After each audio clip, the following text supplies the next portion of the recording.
शिव शर्मा जी। महाराज जी, आपके चरणों में कोटि कोटि नमन।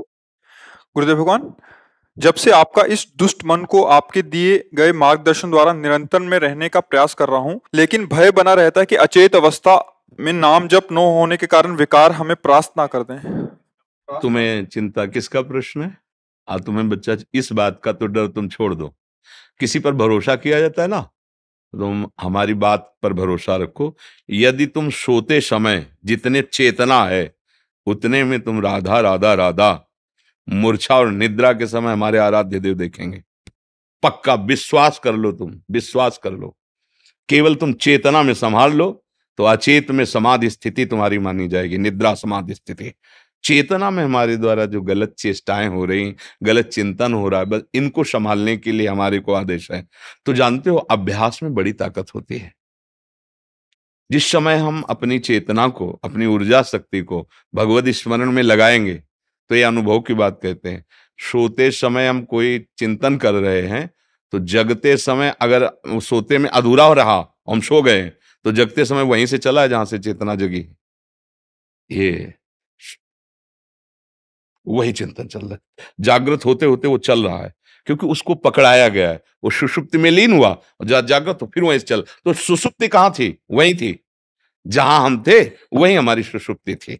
हमारी सुषुप्ति अवस्था भी भजन बन जाए और अभ्यास हो जाए तो श्री राधा कुंड में जिनकी समाधि विराजमान है, श्री रघुनाथ दास पूज्य गोस्वामी जी महाराज, सोवत हु रसना रटे राधा कृष्ण सुनाम। वो जब शयन करते थे तो उनकी जिह्वा से निकल रहा राधा कृष्ण राधा कृष्ण राधा कृष्ण राधा। श्री गोस्वामी श्रीपाद रघुनाथ दास जी महाराज बड़े महामहिम राधा कुंड में। अभ्यास योग युक्तेन चेतसा नान्यगामिना। हम चेतना में जब जागृत हैं तो हमारा ऐसा अभ्यास हो, प्रभु के शिवा अन्य चिंतन न हो, तो मूर्छा और निद्रा की तुम छोड़ दो, ठेका उनका है। चिंतन करना चेतना के समय हमारा कर्तव्य है और योगक्षेमम वाहम्यम उनका कर्तव्य है। प्राप्त की रक्षा करना, जो अप्राप्त है उसको प्राप्त कराना, ये दोनों कार्य मेरे ठाकुर जी, मेरे गुरुदेव भगवान करते हैं। तो इससे तो तुम निश्चिंत रहो। तुम जितनी चेतना जागृत की है उसको संभाल लो, बस यही तुम्हारी बहादुरी रहेगी। आगे का काम तो लाड़ लीजिए। हमारे ठाकुर जी कहते हैं, जैसे अंतिम समय मूर्छा गई, इंद्रियां शुद्ध में नहीं है, उस समय भजन कैसे करे? मैं स्वयं स्फुरित होता हूं उसके हृदय में। हम अपने लोगों को जो बल है, भगवान की बात का बल है। अगर मेरे भक्त से कोई पाप बन जाता है तो उसको अलग से प्रायश्चित करने की जरूरत नहीं होती। मैं उसके हृदय में विराजमान होकर उसके सारे मल को धो देता हूं, पाप को भगवत भरोसा, चेतना में सावधान, चूक हो जाएगी, भगवान संभालेंगे। राहत न प्रभु चित चूक किए की, करत सुरत सहबार ही की, जन अवगुण प्रभु मान न काऊ, दीन बंधु अति मृदुल स्वभाव। बिल्कुल निर्भय हो जाओ, डरो मत। डरो बुरे आचरणों से, कहीं हमसे ऐसे आचरण न बन जाए कि हम संत समागम में जाने वाले जो भाव हैं उनमें अरुचि पैदा हो जाए। पाप बन जाएगा तो उसका लक्षण होगा, आपको ये सब नाटक लगने लगेगा। पापवंत कर सहज स्वभाव, भजन मोर ते भाव, जो पे दुष्ट हृदय सोई होई मोरे सन्मुख आव। आपको इस गेट में प्रवेश होने, क्या धाम में आने के लिए रुचि नहीं हो गया क्या? सब ऐसा हो जाएगा मन। बस डरो तो इस बात से डरो कि प्रतिकूलस्य वर्जनम, प्रभु के प्रतिकूल कोई आचरण न बन जाए। बस तुम निर्भय रहो, वो बड़े करुणामय हैं, बहुत कृपालु हैं, वो संभाल लेते हैं। और बड़े भाग्यशाली हो जो आप नई अवस्था में भागवतिक मार्ग संबंधी प्रश्न कर रहे हो। तुम्हें चिंता है कि कहीं मैं सो जाऊं, प्रभु को भूल जाऊं, ये छोटी मोटी कृपा नहीं, ये बहुत बड़ी कृपा है। इस अवस्था में इस बात का अंदर दुख होना कि मैं सो जाऊंगा और भगवत विस्मरण हो जाएगा, कहीं मेरी उस समय अगर प्राण गति रुक गई तो मेरा क्या होगा, ये बहुत अच्छी मुमुक्षुता जो जागृत हो रही। संभालना, कोई गंदे आचरण अपराध न बन पाए तो यही कल्याण कर देगी। बहुत अच्छी बात आ रही है, ये मतलब भगवत कृपा पात्र के हृदय में आती है। सावधान रहना, ये अभी अंकुरण हुआ है, कहीं बकरी चर न जाए। हाँ, वहां अंकुरण हुआ तो इसका मतलब थोड़ी कि वृक्ष बन जाएगी, नहीं, माया रूपी बकरी चर भी जाओ। और बकरी का चरा हुआ जल्दी किनगा ले देता तो ये भगवान की जो प्रचंड दैवी माया है, ये बड़ी विचित्र है। ज्ञानी नाम अपि चेतांश देवी भगवती हिसाब बलादा कृष्ण मोहाय महामाया प्रचति। और ये तभी आक्रमण करती जब अहम हो जाता है। दैन्य भाव से ये जो अंकुरण हो रहा है कि संत कृपा, गुरु कृपा, भगवत कृपा से हो रहा, खूब चलते रहो आगे, और कुसंग ना होने पावे, गलत आचरण। तो ये जब बट वृक्ष की तरह जड़ जमा लेगी, फिर तो हाथी झूमे तो कुछ फर्क नहीं पड़ता, 10-20 हजार बकरियां छक जाएं तो कोई फर्क नहीं पड़ता, वो अब वृक्ष हो गया। तो ऐसे कितना भी कुसंग हो, जो रहे उत्तम प्रकृति का कर सकत कुसंग, चंदन विष व्यापत नहीं लपटे रहत भुजंग। पर ये स्थिति जब तक ला आवे तब तक तो फिर कौन कुसंगति पाए नसाई, राहे न नीच मते चतुराई, इसलिए सावधान रहिए। रिंकू चौधरी जी। शिवांश। जी। राधे राधे गुरु जी, आपके चरणों में कोटि कोटि प्रणाम। गुरुदेव, हर चीज का पहले से ही आभास सा हो जाता है महाराज जी, ये सही है गलत है? क्या तुम्हें पहले से आभास हो जाता है? मतलब कुछ में से कोई मिलने आ रहा है या मैं किसी काम के बोलूं तो मतलब ऐसा लगता है कि आपके पास प्रभु है, ऐसा आभास हुआ आपके हृदय में? हाँ प्रभु। फिर आपको दिक्कत क्या है? कोई सवाल ही नहीं, कोई प्रश्न ही नहीं। जिसे प्रभु का साक्षात्कार हो गया, पूर्ण हो जाता है। झूठ बोलोगे, सोता हुआ पुरुष जागने का नाटक न करे, और जगा हुआ सोने का नाटक न करे। यथा स्थिति में रहे तो आगे बढ़ जाओगे, जान जाओगे। अभी कुछ नहीं है। जैसे डॉक्टर हो ना, और जब सामने बैठे ना, तो उसके नेत्र में नेत्र मिलाने से पता चल जाता है पीलिया है कि उतर गई। नाम जप करो, ये अधिकार है तुम्हारा। तुम जिस भावना की बात करे उसे प्राप्त कर लोगे, पर अभी नहीं है।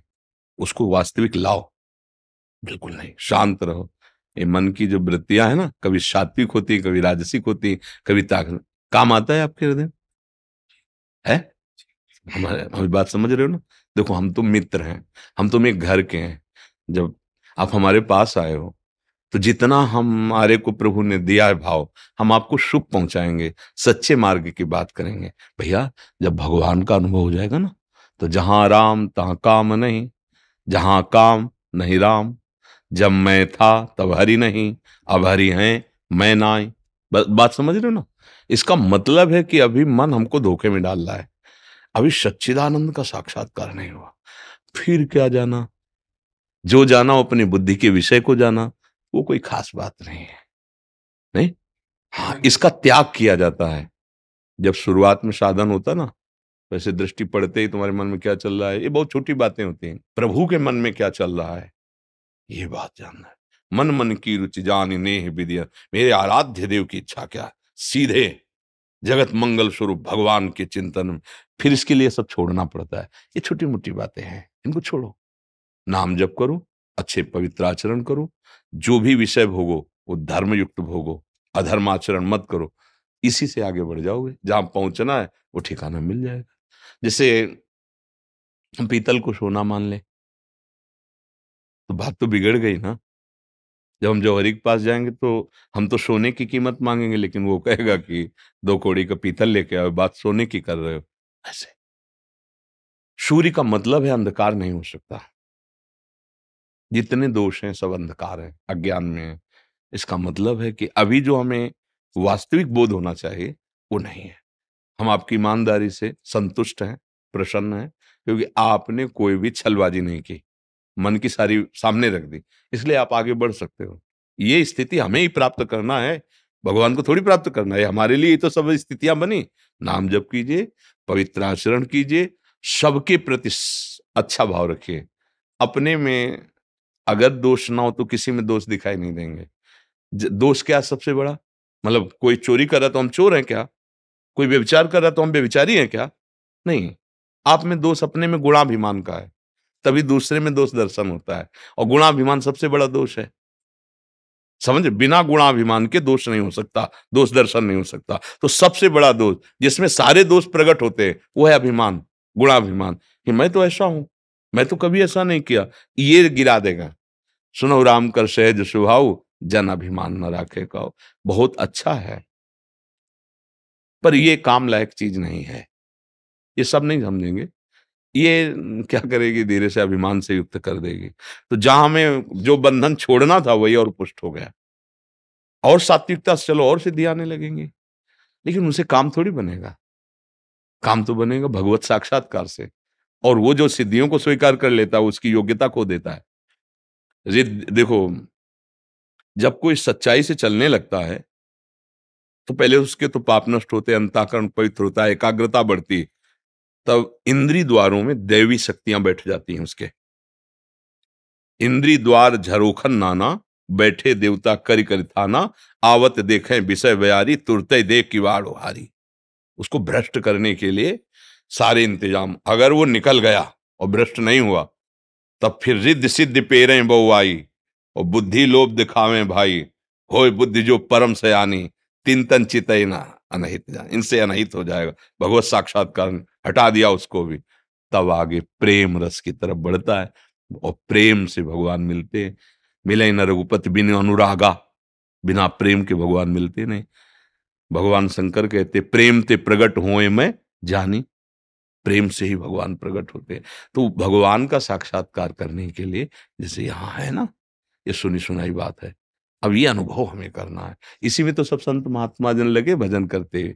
तो दैन्य भाव से लगो, हमारा ही अधिकार है भगवान को प्राप्त करना। और ये बहुत छोटी छोटी बातें हैं, असलियत में सब कुछ जान जाओगे, भगवान जना देंगे ना, वो हृदय में ही बैठे। आप हमारी बात समझे ना, आपको बुरा तो नहीं लगाना। हाँ, क्योंकि देखो भाई, आप हमारे पास आए हो, हम मुँह छुपरी आपसे बात कह दें, फिर बात बनेगी नहीं। सचिव, वैद्य, गुरु, तीन जो प्री बोले भयास, तो राज धर्म तन तीन कर होई बेगहि नाश। अगर मंत्री मुँह छुपरी बात राजा की कहने लगा तो राज्य नष्ट हो जाएगा। अगर वैद्य मुँह छुपरी मरीज के अनुकूल हो गया तो मरीज मरेगा।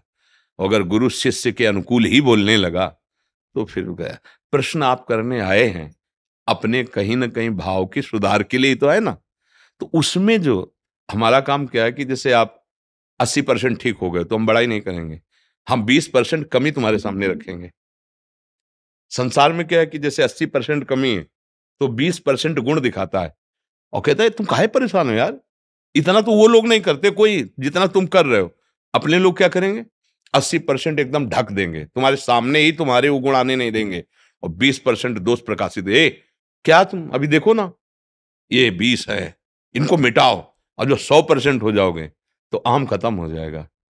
फिर जो वस्तु आएगी उसमें अहंकार होता नहीं, और जब तक वस्तु नहीं आती तब तक अहंकार रहता है। अहंकार रहता है तब तक सारे दोष आ सकते हैं ना होने पर भी, क्योंकि वो दोषों का रास्ता है। इसलिए जो भगवत मार्ग के पथिक होते सूक्ष्म दृष्टि अहंकार पर रखते हैं और काटते रहते हैं। क्या इतने में क्या, अरे भाई 10 घंटे भजन कर लिए तो क्या, अभी तो 14 घंटे और हैं। 24 घंटे भजन, 24 घंटे भजन करने लगोगे तब प्रश्न ही नहीं रह जाएगा, कोई अहम ही नहीं रह जाएगा। पर जो अपने बच्चे को, अपने शिष्य को या अपनी आत्मस्वरूप मित्र को जब महान बनाना है तो उसके गुणों को सामने नहीं रखना, उसके दोषों को रखना है। वो कमजोरी जो उसमें, वो अगर सामने आ गई और वो छोड़ दिया तो वास्तविक वो बलवान बन जाएगा। वो मित्र नहीं, वो शत्रु होते हैं जो हमारी मुंह पर बड़ाई करके हमको सतमार्ग से गिराते हैं। और सतमार्ग में चल रहे हो, अच्छे आचरण कर रहे हो, फिर भी उसकी कड़ी नजर है, ए कुछ नहीं है, आगे बढ़, अभी इतना ही थोड़ी है। अब आपको फूलने का अवसर ही नहीं मिला गर्व का, इतनी डांट लग गई कि भूल गए वो गर्व वाली बात, और सामने दोष दिखाई देने लगा और लगा कि बिल्कुल बात तो सही है, मैं इसको मिटाऊं तभी तो आगे बढ़ पाऊंगा। अब कैसे मिटाऊं, फिर हाथ जुड़ गए कि आप कृपा करो हमारा ये दोस्त मिट जाए। जैसे आपसे पूछा ना, हाँ, अगर आप कह देते नहीं तो हम मौन हो जाते, फिर उत्तर नहीं देते, क्योंकि समझ जाते कि आप तर्क करने आए हो, आप सुधरने नहीं आए हो। तो तर्क हमारा विषय ले, फिर हम ऐसे हो जाते हैं, अच्छा ऐसे कह देते हैं। क्योंकि आप अगर सुधरने की बात की तो आपने कहा हाँ ये दोष है, बस हमारी बात बन गई, अब इसको मिटाओ, क्योंकि यही भगवान की प्राप्ति में सबसे बड़ा बाधक। इसी से क्रोध और लोभ आदि का प्रादुर्भाव होता है। कामा संजायते क्रोधा, काम की पूर्ति में लोभ मोह मद मत्सर आदि। बहुत अच्छे हो, आनंद पूर्वक आगे बढ़ो, क्योंकि ये कोई स्थिति नहीं है। अभी आगे जो परमानंद की स्थिति है वो बहुत दूर है। षड विकार जित अनघा कामा, ये आगे बढ़ना, चलो।